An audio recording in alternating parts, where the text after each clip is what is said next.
Alright, so this is a bigger section.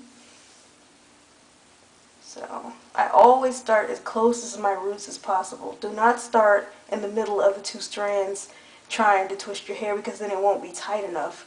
Start as close to the scalp as you can and try to make it as tight as you can without causing harm to your scalp, and try to get as many twists as you can in. So as I go down and it starts to feel a little bit not as smooth, smooth it again with my comb, and I just keep going. Keep the ends smooth.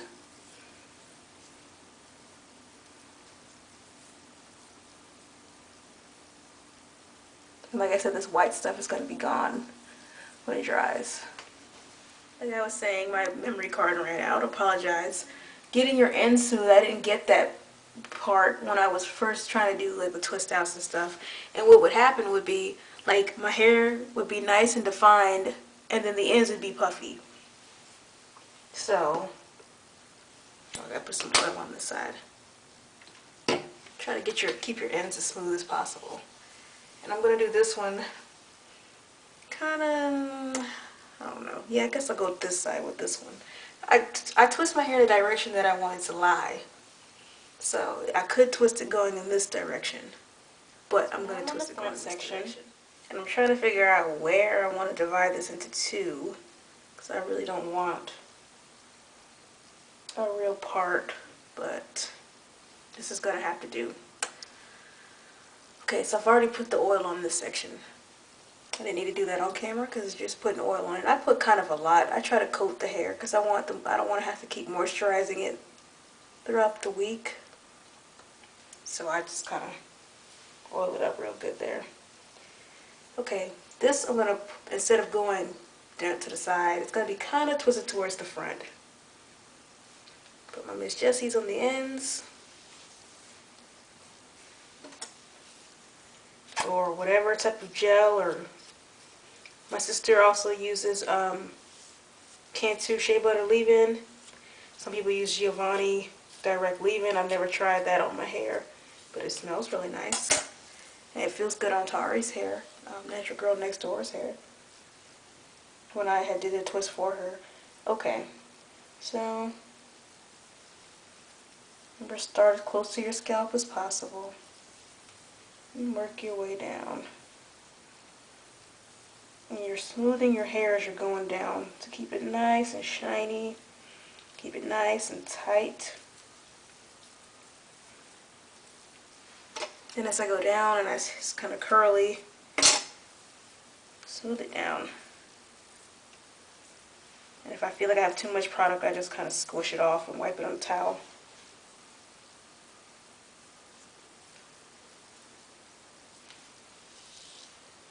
Alright, so that's that one.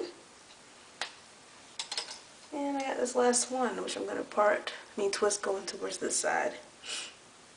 So my twists are kind of big. I like the bigger twist because your hair ends up bigger. You know, it's like it doesn't shrink down as much, so I like it. I like it a lot.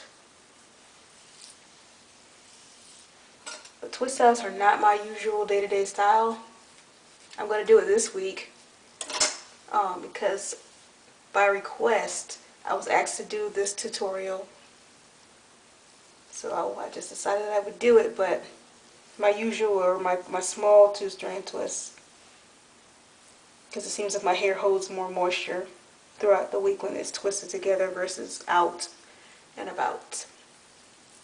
And once my hair dries, which I am hoping that it will dry by the morning, I might have to sit it in the dryer for just an hour just to make sure, because if it is not dry and you take it out, it will frizz up.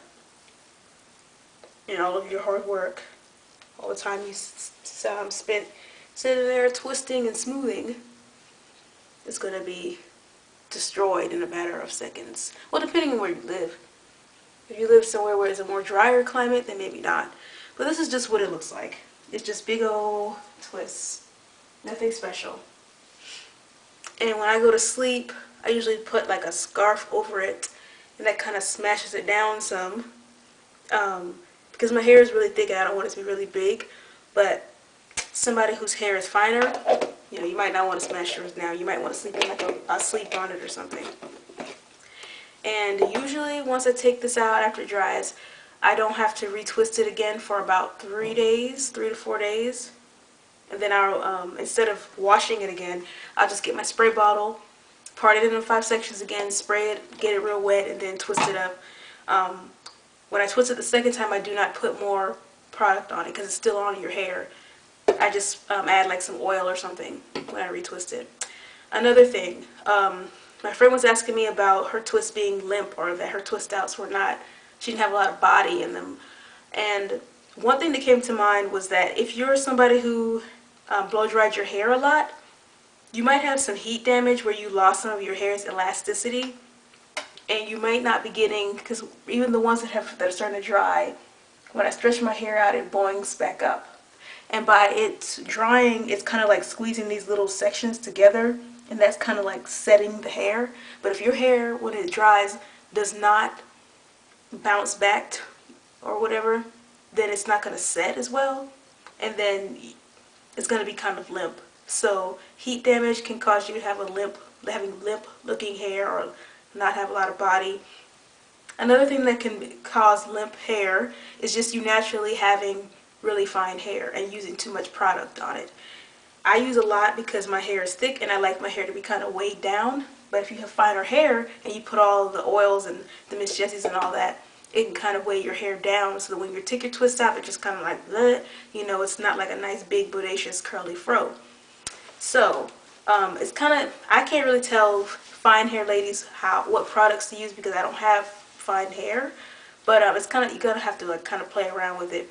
The Cantu leave-in might be a little bit better for finer hair, and also Miss Jessie's Stretch Silkening Cream might be a little bit lighter, or maybe some kind of a light herbal gel by Comet Biologics or something. If I find out, if anyone knows what kind of products is better for finer hair, let me know so that I can let my friend know what she could do to give her hair more body. But thank you for watching my video. I'll be back in the morning to show you what it looks like. Hopefully it'll be dry. Alright, and I left a few in the front to show you how I take them out. And as you can see, it's a little bit shrunken because I did this on wet hair. So I left out 4 on the front. And what I'm doing is smoothing some oil, or you can use shea butter. Put it on your fingertips and kind of smooth it down over the hair so it won't frizz. Then I like to twist it in the opposite direction and start here and just kind of untwist it. Then once I have my 2 sections, because I did these kind of big, I could divide them into 2 or 3 sections. So I'm going to do 3 up here. So I just divide it out.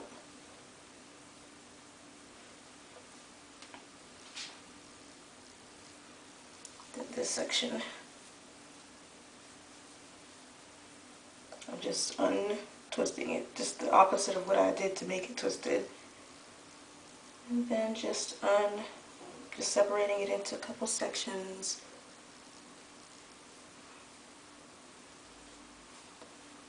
So that's that side. I have enough oil on my fingers to smooth down this one. I'm just unraveling it. I actually left these twists in 2 days because yesterday I wasn't feeling well. So it really got time to set in there. And this last one in the front.